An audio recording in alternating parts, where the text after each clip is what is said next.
आप देख रहे हैं rankers news, sponsored by Goldie मसाले। हरिद्वार में नगर निगम चुनाव अपने चरम पर है और वोटिंग को लेकर आखिरी काउंटडाउन चल रहा है, तो वहीं इन चुनावों में लघु व्यापारी वर्ग भी खासा उत्साहित है। व्यापारी नेता संजय चोपड़ा ने इस बार भाजपा की बड़ी जीत के दावे कर कहा कि भाजपा ही व्यापारी वर्ग के लिए बेहतर विकल्प है और भाजपा से मेयर पद प्रत्याशी किरण जैसल और उनके पति सुभाष चंद्र का नगर निगम में लंबे समय का अनुभव होना भी निगम के लिए बेहतर होगा।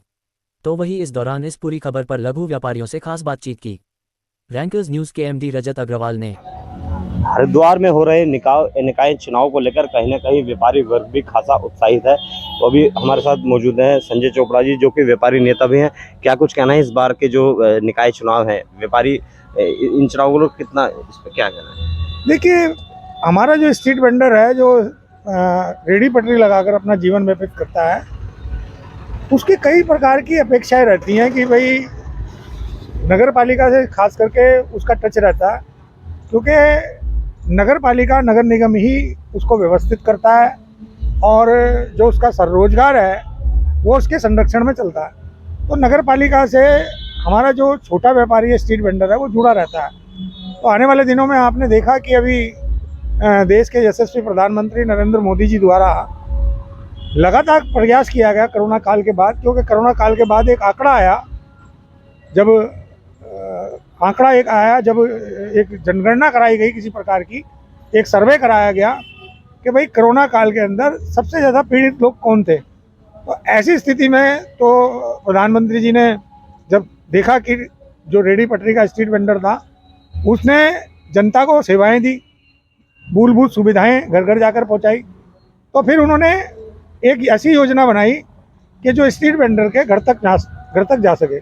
10,000 का उन्होंने लोन दिया प्रधानमंत्री स्वनिधि योजना के तहत। फिर वो 10,000 की जिसकी सिविल ठीक रही उसको 20 का दिया, 20 के बाद फिर 50 का दिया, 50 के बाद फिर जब 50 का लोन दे दिया और 50 लाख स्ट्रीट वेंडर का एक लक्ष्य रखा गया पूरे भारतवर्ष के अंदर, तो उसमें अच्छी रिपोर्ट आई।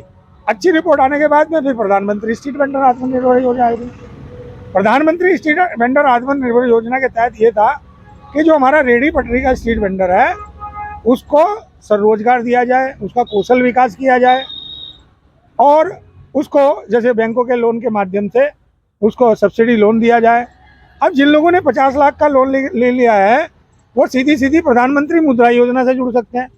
तो अभी 3 योजना तो मैंने आपको गिना दी। निकाय चुनाव को तो क्या देखते हैं, इसका क्या लाभ सीधा मिलेगा? देखिए, निकाय चुनाव में भारतीय जनता पार्टी की केंद्र में सरकार है, भारतीय जनता पार्टी की राज्य में सरकार है। अब दोनों जगह भारतीय जनता पार्टी की सरकार है, तो छोटी सरकार भी भारतीय जनता पार्टी की बननी चाहिए। क्या नाम है आपका? सुमन गुप्ता। क्या कुछ कहना है इस बार के चुनाव में, किसे वोट करेंगे? हम कमल के फूल। जी, क्या नाम है आपका? जय सिंह मिश्र। क्या कहना है? सही कहना है, भाजपा ने बहुत अच्छा काम किया है, तभी उसी को वोट करेंगे। जी, क्या नाम है आपका? मेरा नाम मंजू। हम ये कहना चाहते हैं कि हम भारतीय जनता पार्टी को ही जिताएंगे। तो क्या नाम है? मोहनलाल जी। क्या कहना है? बीजेपी को देना वोट।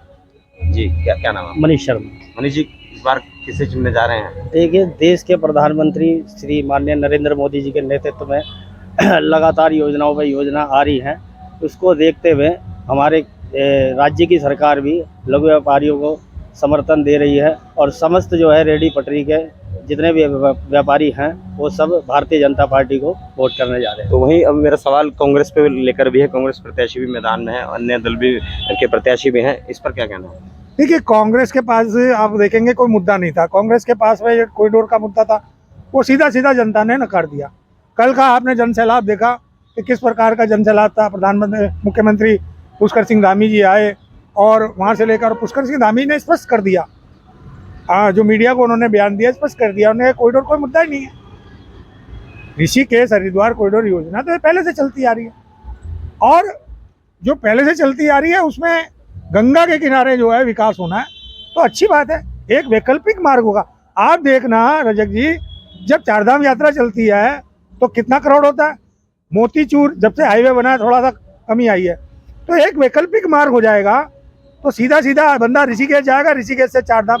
मैं तो कहना चाहता हूँ गंगा के किनारे ये जो वैकल्पिक मार्ग बन रहा है ये चारधाम यात्रा तक बनना चाहिए। ये जो हाईवे है इसके अलावा एक अतिरिक्त हाईवे होना चाहिए। जैसे आप देखेंगे कि यमुना एक्सप्रेस हाईवे, अब गंगा एक्सप्रेस आ रहा है। इस बार नगर निगम में किसकी सरकार बनने जा रही है? नगर निगम में भारतीय जनता पार्टी की सरकार बनने जा रही है और हमारी जो भारतीय जनता पार्टी की प्रत्याशी है किरण जैसल जी, उनको हमने रेहड़ी पटरी के स्ट्रीट वेंडरों ने खुला समर्थन दिया और खुले समर्थन के साथ निश्चित रूप से उनकी विजयश्री होने जा रही बहुत है। बहुत धन्यवाद। तो देखा आपने किस तरह से जो व्यापारी वर्ग है उनका क्या कुछ कहना है इन निकाय चुनाव को लेकर। कैमरा पर्सन सुदेश रावत के साथ मैं रजत अग्रवाल, रैंकर्स न्यूज, हरिद्वार।